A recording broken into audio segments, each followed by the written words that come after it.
So you just heard a little sound clip on my board, but I want to run through a little bit of a signal chain overview, and then I'm going to play some sounds for you. So we come in on the interfacer. This is the interfacer TX, so it has phase correction and ground loop stuff, which I found is really useful, especially when I do run direct from the cab Zeus. If I'm running to a DI and they've got some dodgy equipment, or even if they don't, sometimes ground loops just happen, and it's really great for that. From there, I run straight to my Prism by Jackson Audio. This is great. It's a powerful EQ tool. It sets my gain levels for the rest of my gain stages. And it also, especially when I'm bass tracking, that body thing is great. And it's got some mad drive tones as well. I used to have two, and I used to use one as a designated fuzz pedal. But the output was crazy loud on it. And I nearly needed an attenuator just for that pedal. From there, I'm going to my H9.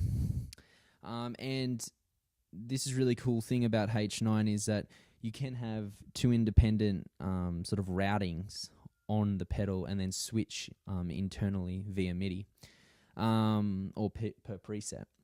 So it's going to there. Then from there, it's going to the Morningstar ML5 switcher. So this is relatively new for me. And what it does is it has these little channels which represent loops.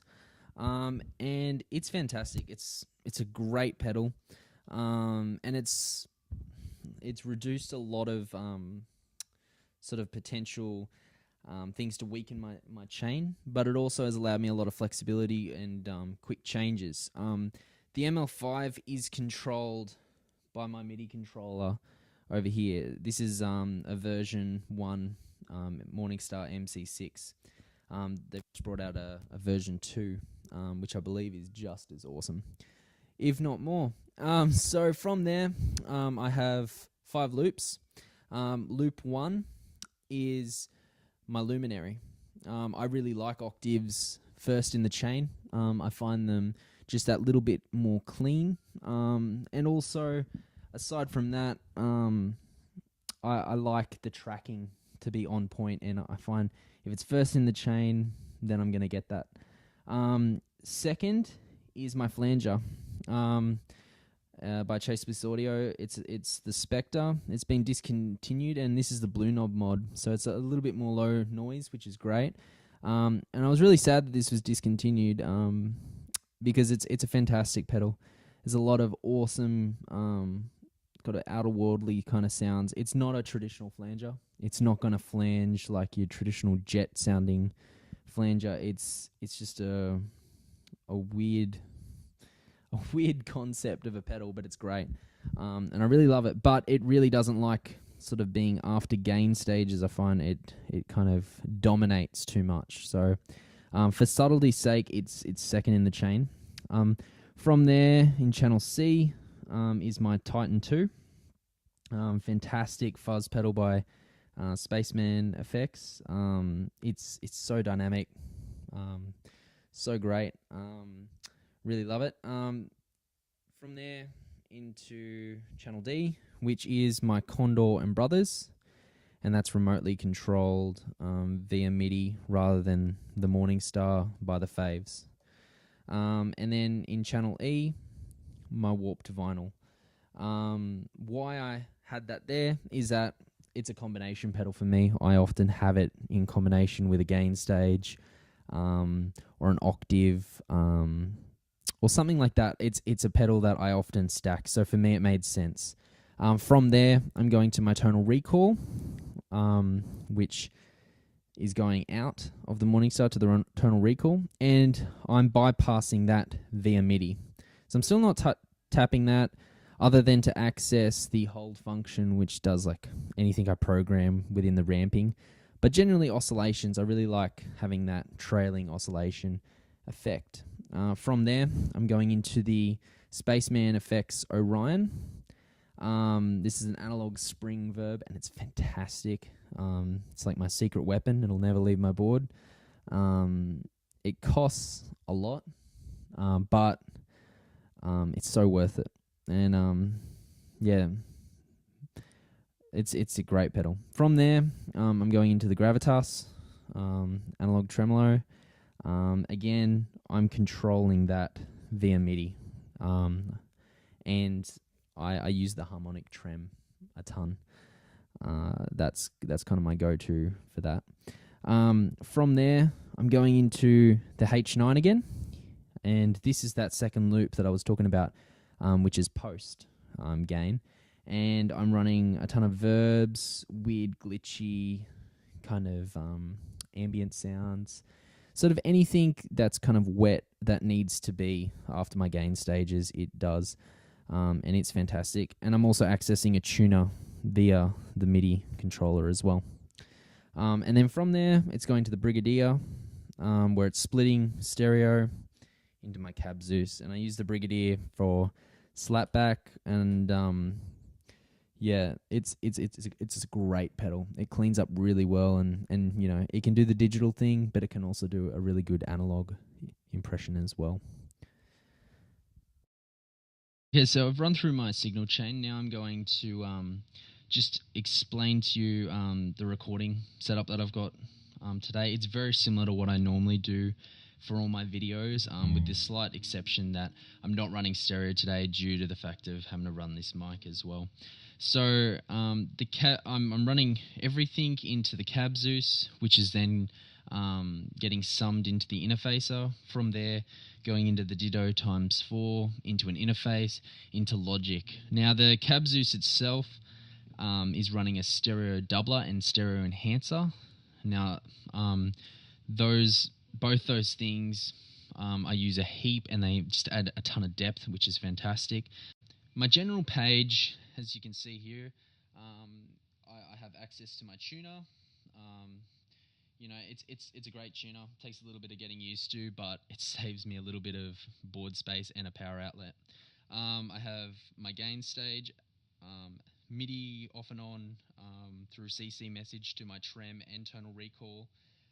Access to my favorite verb preset, which I use for 90% of stuff. It's this whole modulated reverb based off the RV5, which I control with my expression pedal. And that expression controls about 4 or 5 parameters within that preset. So it's really tweaked out to be a general ambient to just a subtle hall reverb, which is great because stacking it with the Orion, it just covers all the things that the Orion doesn't do because it is analog. So from there, yeah, I'll just give you a sort of my clean tone.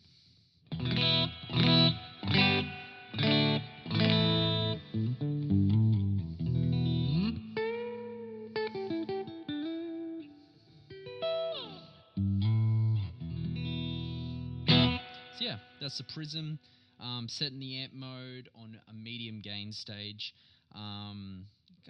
It's got a little bit of hair, but really it's just there to act as an active preamp, as much as my bro Steven doesn't believe in them.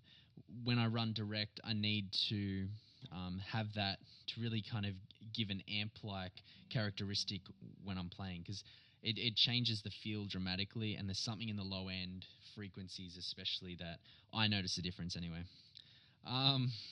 So from there, I have like a little sub-menu page, and it has kind of little combinations that I can use like in an improv setting. And so for live, this is something that I can get away doing a whole set doing. I don't have to make specific pages if I'm, it's last minute or I'm being lazy. So I'll start off with my Brothers and Condor, and the Condor is a new addition, so the presets are a little bit funky, but my Brothers gain stage, it's knocked off so many pedals for me. And I love this setting in particular. It's kind of my main rhythm core tone. It thickens up everything really well. And it's the two boost settings running parallel, and kind of where one is accentuated with the tone, the other one is backed off. So they're kind of evening out, and it adds a lot of thickness to the signal. So it's really great. So it gets a bit gainy. And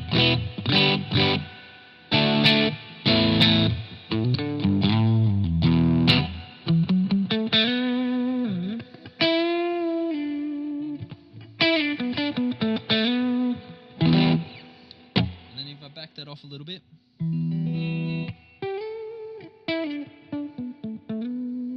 it's still got those tonal frequencies there, but just without the gain. So it's really dynamic, and it's really great. I really love that. The thing I have been using the Condor with is I'm able to kick that on within that preset, and have it boost that. So if I really just want more of that or a specific frequency, I'm able to just boost that independently, which is great. And that's where the Faves does come in. It's something where I can save presets quickly, and I can recall things on the fly a lot easier. So this next preset is kind of like a phasey thing. It was something I was just experimenting with the other day. I don't know whether I'll keep it. It's probably going to be changing a heck of a lot, these combinations.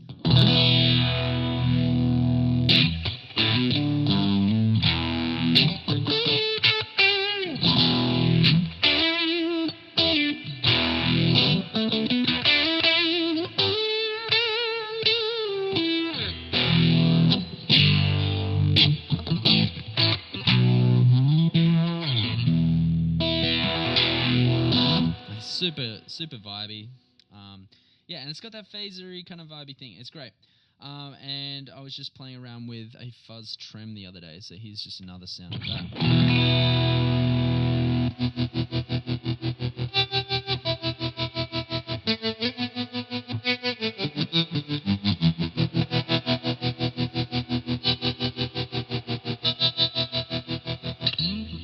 This is great. So I can really just do quick changes and really dramatic changes too, which is fantastic, especially with some of those more dramatic modulated drive sounds. And I really want to get into affecting that using the filter sounds as well, because they're just amazing. The Condor is a game changer. So from there, another pedal I get asked a lot how the heck you use it is the Spectre. But literally, I got that partly for the nostalgia of I'm collecting these Chase Bliss pedals, but when I really got into it, it had so many ambient applications for me and noise making applications, and there's so many like chorus detuned creepy sounds that are just awesome. So just that with just the brothers in the two boost modes. And I'm just going to add a little bit of reverb.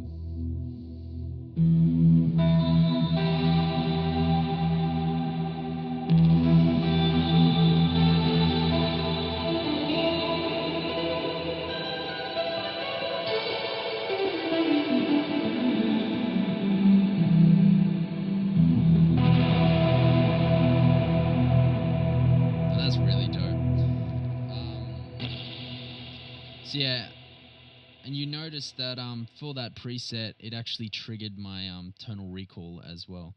So it was just adding that other flexibility from the MC6 that I can trigger a preset, and if I want a short delay, if I want a long delay, it can just switch on within that preset without me having to additionally tap it. And that's fantastic. So another thing I use a lot is my Titan Fuzz from Spaceman Effects, and it's super dynamic. It's the only fuzz that I've kept on my board that I'm probably going to keep on my board. I've gone through so many fuzzes. But this is kind of like a fuzz if you hate fuzz. It can do overdrive, it can do kind of radish distortion sounds, it can do fuzz phase, kind of muffy kind of stuff, but it's not particularly just one of them. It's kind of all of them. And really those three knobs, just the level, tone, and gain, you can find so much. So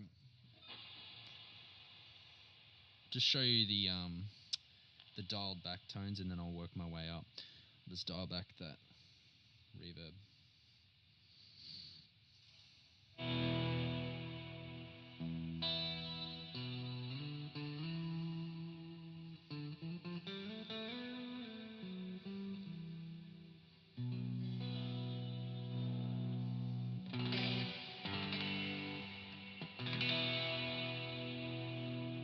And that's like just a slight overdrive, but you're still getting that sustain.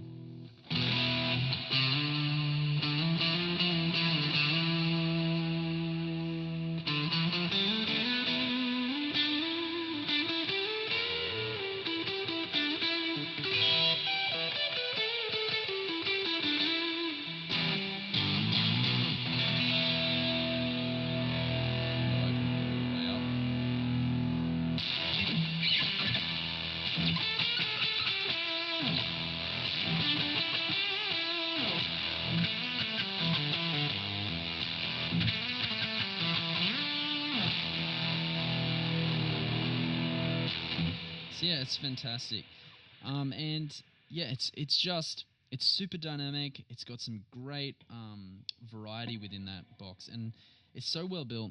All those Spaceman effects are they deserve the hype. They're great.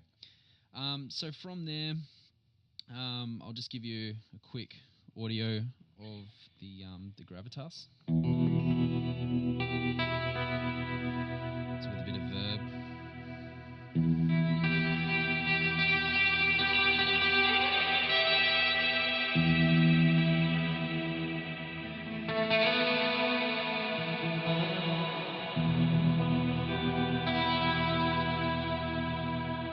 It's so warm, and that's a harmonic trem on there. But there's so many options, and you can really get some hard clipping sounds, and it's great. There's a drive circuit within it that, on its own, is amazing. Often a pedal I get asked how do I use is the Brigadier, and often it's got 5 seconds of delay on it. I don't use it that often, but what I do use it for is a slap back, and it is the last pedal in my chain, so it just widens my stereo sound a lot, and it gives me some options to run some high repeats and high mix kind of sounds and get it sort of verby almost. But this is without it. Just make sure that reverb's dialed back. That's without it. This is with it.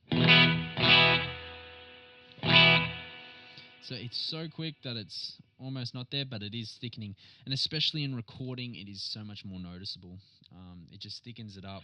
And it adds a little bit of highs, and especially with the bucket loss, it's not noticeably doubling as a lot of other sort of pristine digital delays can, which it is digital.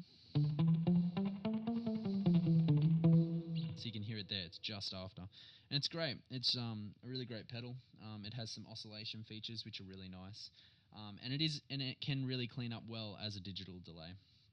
A pedal that I probably use most, and you can see me just banking through here, is my warped vinyl, and I use this a ton. There's a specific preset that I tend to use a heap, and yeah, it's fantastic. There's a hi-fi version, and I'm not bashing that. That sounds incredible, but when that came out, I still chose the Mark II because there's something about the Mark II. It's kind of all the things that they improved on. I liked the imperfect nature of the Mark II. It's got vibe, and it's so lo-fi in the best way possible. I'll just adjust that.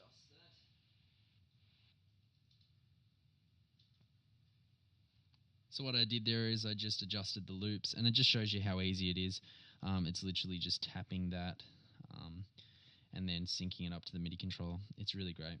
So this is the warped vinyl, just with a boost from the brothers.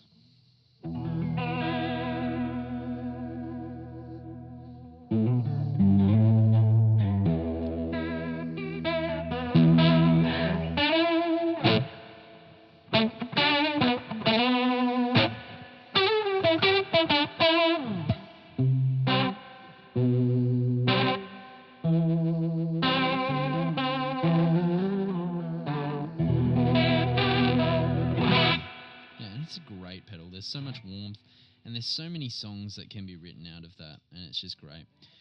So from there, I've talked about the tonal recall, and I'm sure everyone knows the rep of them.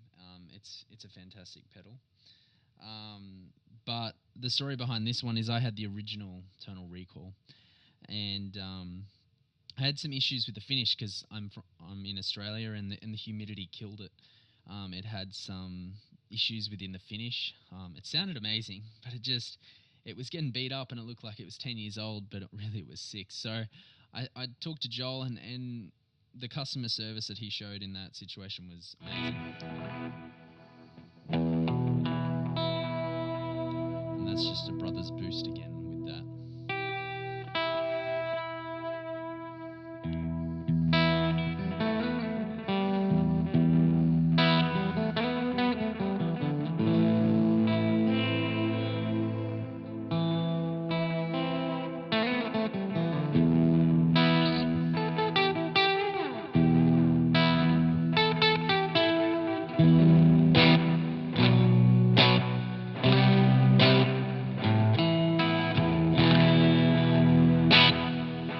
And it's fantastic. And especially in that both mode, it has a level of kind of reverby kind of quality to it. And paired with my Orion, I don't often need to add that whole reverb at times because it does so much on its own. It's a fantastic pedal, and in my opinion, the best analog delay on the market without kind of going old school vintage. So kind of the only one I haven't talked about now is the Luminary. So that I use often for tracking. Now that's more for bass lines. Sometimes I will use the upper octave settings for popping out of the mix, especially if it's like a really kind of busy band and we've got 2 or 3 guitarists and synth or keys. It's a great way to pop out, but ultimately I use it for either swells, pads, and bass lines in recording, and having access to the 4 presets. It's fantastic. So I'll just give you a little bit of a audio of that.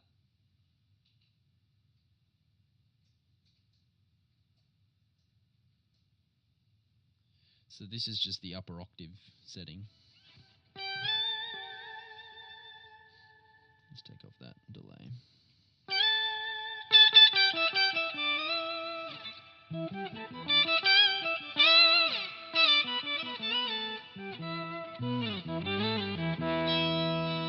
Like great tracking, fantastic. And the filter allows for a great EQ on it. Like there's some organ sounds.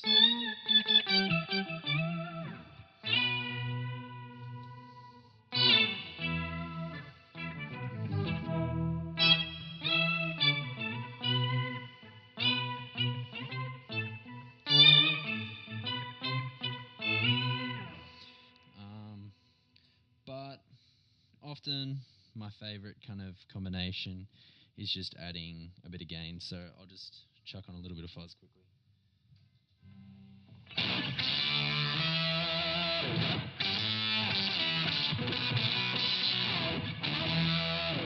I get that little bit of white stripes.